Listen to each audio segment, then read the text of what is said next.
Mas Faldo, ada beberapa poin dari pengamat tata kota yang juga harus menjadi pertimbangan pastinya nantinya kalau IKN terus dijalankan. Tanggapan Mas Faldo?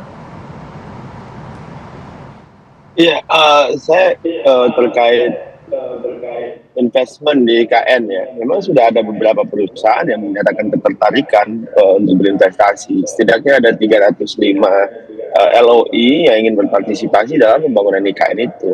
Memang dari 305 itu, 172 itu investor dari Indonesia. Ya, tapi kan kami kira nggak masalah gitu, karena investor dalam negeri dulu, nanti diikuti oleh investor luar negeri, nanti kebanyakan investor luar negeri bilang lagi, oh ini proyek asing gitu kan.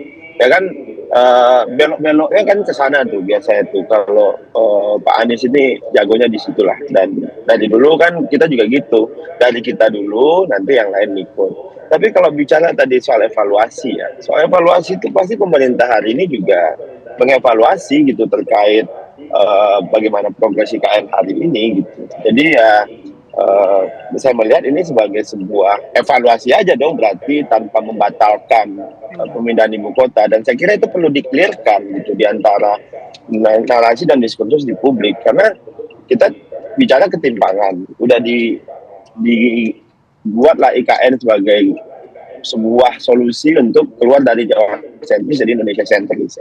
Ini tujuannya baik sebenarnya gitu, dan saya yakin Pak Anies juga tujuannya baik untuk Republik ini gitu. Tapi ya jangan sampai gara-gara mencari suara karena pemilu dibelok-belok sedikit gitu. Karena kan kalau ketimpangan jangan kita lihat dari Kalimantan aja gitu. Kita bayangkan juga dari IKN nanti berkembang, pembangunan di Kalimantan tumbuh gitu, sama seperti di Jawa, dan itu akan merambat ke daerah-daerah lain di Indonesia gitu. Dan tujuannya kan juga menurunkan ketimpangan kan dari awal IKN itu hadir, kenapa malah IKN dianggap malah ada ketimpangan lagi gitu. Memang sih saya memahami bahwa mungkin dalam konteks ini secara elektoral perlu soundbite disampaikan oleh Pak Anies yang menarik perhatian agar diskursus menjadi hangat. Tapi ya udahlah. Saya percaya Pak Anies ya kalau mengkaji doang mah kita udah dari dulu mengkaji soal Baik, IKN. Mas Faldo, poinnya sudah kita tangkap, Mas Faldo. Nanti coba mendengarkan tanggapan dari Mas Abro seperti apa. Ini jangan karena mau menggait hati suara pemilih, jadi IKN menjadi salah satu strategi politik dari tim Anies. Nanti kita akan bahas lagi ya di segmen berikutnya, tetap bersama kami. Oke, kita lanjut ke perbincangan. Saya mau ke Mas Abror. Kalau melihat tadi juga dikatakan Mas Faldo, ini jangan sampai hanya menggait suara pemilih sehingga melakukan strateginya seperti itu. Tapi ada juga kritikan dari salah satu menteri yang mengatakan bahwa capres yang tidak mau melanjutkan IKN ini nampaknya tidak mau ada kemajuan di Indonesia Timur. Dan karena pernyataan capres itu mengkritisi IKN, akhirnya banyak investor yang mundur. Padahal dalam pembangunan IKN dibutuhkan investor. Oke, pertama terima kasih Bang Faldo sudah diingatkan bahwa kita harus berpolitik berbasis ide dan gagasan, bukan dengan gimmick. Sekaligus saya pengen nanya semua hadirin pemirsa, kira-kira yang hari ini pasangan mana, pasangan capres-cawapres mana yang isinya full gimmick? Saya pengen nanya gitu ya. Nanti Mas Faldo boleh kita kasih kesempatan untuk menjawab. Boleh. Lanjut dulu. Tapi saya tadi mau masuk tentang Oke, saya mau masuk tadi melanjutkan dari yang disampaikan Pak Trubus. Jangan sampai proses IKN ini melukai hati investor, melukai hati masyarakat sekitar. Yang ingin saya tambahkan adalah bahwa IKN ini jangan sampai melukai hati 270 juta masyarakat Indonesia melalui proses yang mungkin kurang benar gitu. Nah, perihal tadi bagaimana Menteri mengatakan bahwa hanya dengan statement itu dapat menarik investor mundur. Untuk berinvestasi di IKN. Nah, pertanyaannya, bukankah investor itu melakukan investasi melalui kajian yang visible, melalui kajian teknokrat yang kelihatan untung ruginya, kepastiannya. Masanya dengan satu statement kritik di ruang demokrasi ini ada investor mundur, artinya kan bukan, mereka mundur bukan karena mereka melihat tidak visible juga. Iya, ya maksud saya adalah artinya yang jadi problem bukan masalah statementnya, tapi ada sesuatu hal yang mungkin belum selesai, kurang visible gitu. Nah, ini kan ruang demokrasi, sah-sah aja, ini kan kebijakan publik. Ini kan menyangkut hidup orang banyak. Jadi mari kita bahas secara serius, melalui kajian akademik yang jelas gitu. Sekaligus tadi saya mau nambahkan, Bang Michael menyatakan bahwa IKN ini idenya sudah cukup lama gitu ya. Tapi perencanaan yang seperti ini kan baru saja. Sampai hari ini kita belum tahu, belum pernah ngelihat apa urgensi Indonesia membangun IKN dengan format seperti ini, sebesar ini kan kita belum tahu. Nah, idenya memang sudah lama, tapi kemudian pelaksanaan format seperti ini kan ya baru belakangan. Nah, ini yang pengen dikaji ulang. Bang Michael langsung saja. Ya, pertama kita ini di Indonesia harus punya kebiasaan di dalam dunia politik pemerintahannya, elit politiknya khususnya, bahwa kalau ada proses pembangunan itu jangan kemudian berganti pemimpin, berganti kebijakan. Artinya kalau sudah ada hal yang sudah dijalankan, sudah disepakati, ya itu harus ada komitmen untuk dilanjutkan. Kenapa tadi investor bisa aja khawatir, punya kekhawatiran? Karena memang dunia usaha itu perlu kepastian hukum. Ya. Kalau pemerintah berganti-ganti kemudian kebijakan berganti-ganti, ya dunia usaha tadi kan kita butuh keterlibatan. Membangun confidence itu perlu waktu. Makanya kenapa pemerintah masuk duluan? Karena memang peran pemerintah untuk merintis. Proyek sebesar IKN, ide sebesar IKN tidak mungkin dimulai dari swasta, harus pemerintah masuk. Tapi ke depan kita butuh bantuan dari swasta, iya.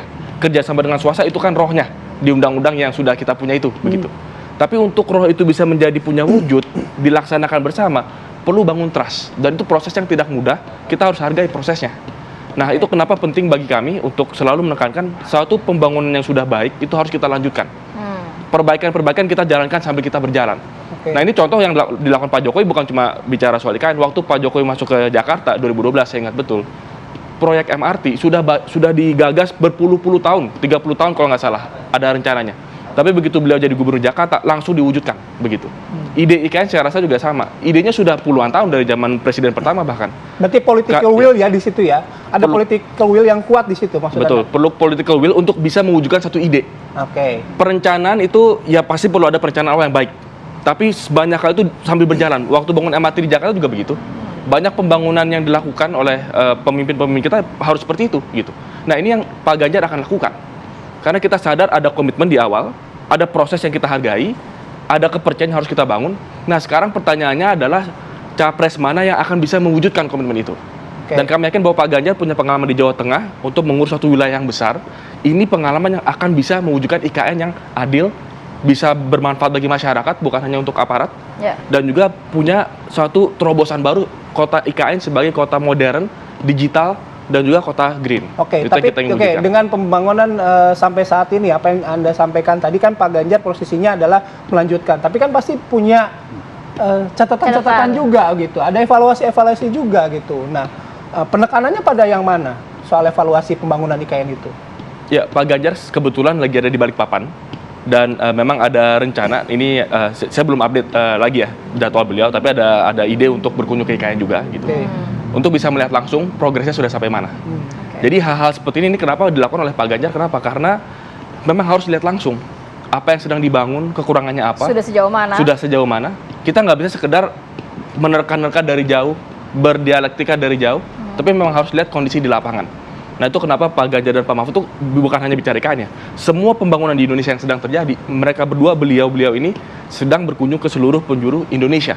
Jadi kita memanfaatkan masa kampanye ini juga untuk langsung menyerap aspirasi, melihat langsung, dengar langsung dari rakyat di lapangannya, dari pekerja di lapangannya. Nah, itu rencana yang akan kita lakukan untuk bisa tahu titik-titik mana yang harus kita perbaiki supaya pembangunan bisa lebih. Kalau itu soal pembangunan IKN, tapi sedikit tadi ketika soal gimmick ya, saya harus tanya ke Bang Faldo nih tadi, saya udah disampaikan oleh Bang Abror gitu.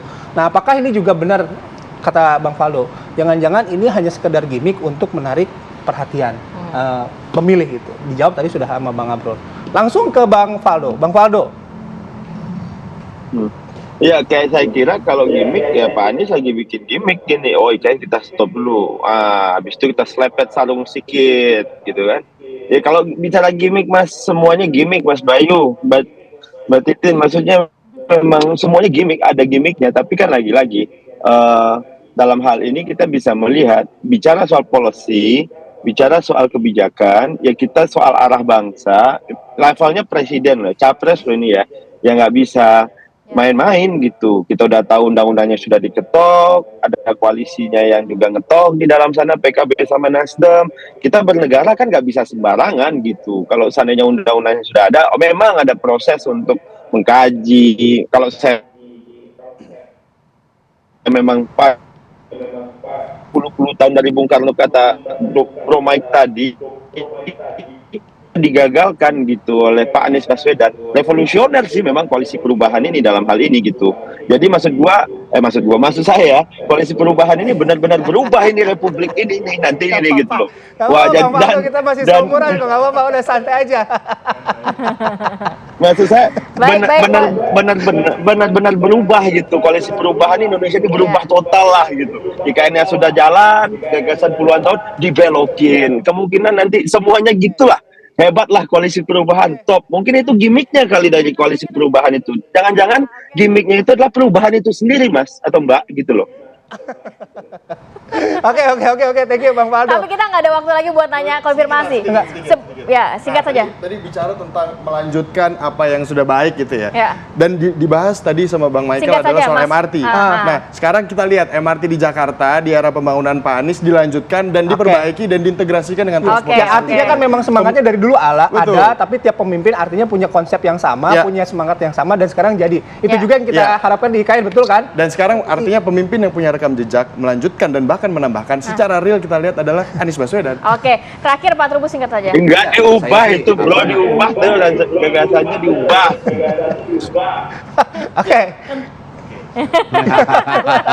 Silakan Pak singkat saja. Ya. Kalau saya sih intinya gini ya, mohon konsisten gitu ya, konsisten dalam arti kita selalu memang kita ingat ya, kita Pak SBY dulu ada rencana membangun jembatan Selat Sunda. Oleh Pak Jokowi nggak dilanjutkan. Hambalang akhirnya jadi mangkrak seperti itu. Kan itu kan sesuatu yang harusnya dilanjutkan. Nah kalau misalnya nanti pemimpinnya tidak melanjutkan sesuatu yang sudah ada, ini kan jadi berbahaya, rugi juga masyarakat yang kena anggaran APBN juga yang ini. Tapi saya percaya bahwa apa yang disampaikan tim dari Amin ini juga merencanakannya sesuatu yang sifatnya bertahap sebenarnya, arahnya ke sana. Tidak berarti stop. Karena kalau stop betul yang Hambalang sama jembatan Selat Sunda akhirnya juga nggak berhasil apa-apa kan gitu. Nah, kita juga yang rugi ya Pak. Yang rugi kita juga kan, APBN sudah mengalir ke sana berapa yang kedua. Kalau misalnya terlalu dilanjutkan terus seperti ini, kamu punya lanjut tanpa ada ini. Ini juga harus dilihat dulu, ini kalau lanjut terus anggarannya ujung-ujungnya APBN semua yang di ini tanpa ada